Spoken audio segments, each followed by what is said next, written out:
আসসালামু আলাইকুম প্রিয় দর্শকবৃন্দরা, আজকে আমরা স্বদেশ বিচিত্রা পত্রিকা থেকে দুইজন শিক্ষার্থীর প্রতারণার খবর পড়ব। আমি রাব্বি।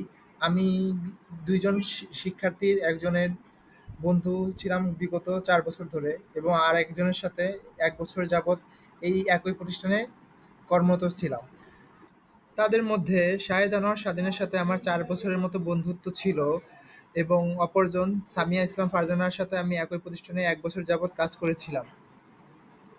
এই ঘটনায় আমাদের বন্ধু সমাজ এবং উল্লেখিত কর্মচারীবৃন্দ গভীরভাবে লজ্জিত, এবং আমরা এর তীব্র নিন্দা ও প্রতিবাদ জানাচ্ছি যেন খুব দ্রুত বিচার হয়।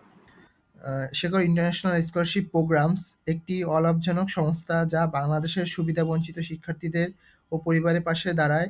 সম্প্রতি একটি বড় চুরির ঘটনায় এই দুইজন বাংলাদেশি শিক্ষার্থীর বিরুদ্ধে গুরুতর অভিযোগ প্রকাশ করেছে।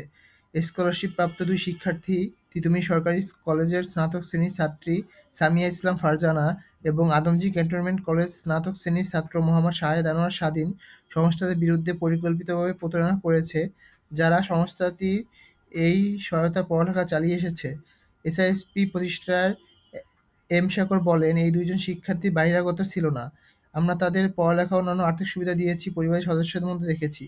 গত ১২ এপ্রিল ২০২৫ সালে তারা পরিকল্পিতভাবে ১৮ লাখ টাকার বেশি নগদ অর্থ ও ইলেকট্রনিক সামগ্রী চুরি করে এবং সংস্থাটি লুটপাট চালিয়ে এবং সবকিছু মুছে ফেলে পালিয়ে যায়। অভিযুক্তরা এখন পর্যন্ত মুক্তভাবে ঘোরাফেরা বেড়াচ্ছে এবং এর প্রতিষ্ঠাতাকে হুমকি দিচ্ছে।" এসআইএসপি সাংবাদিক ও সমাজকর্মী সকল নাগরিকের প্রতি আহ্বান জানিয়েছে তারা যেন এই বিশ্বাসঘাতককে প্রকাশ করতে সাহায্য করে। অভিযুক্তের বিরুদ্ধে মামলা করা হয়েছে। মামলা নাম্বার হলো CR 371/2025 দায়ের করা হয়েছে।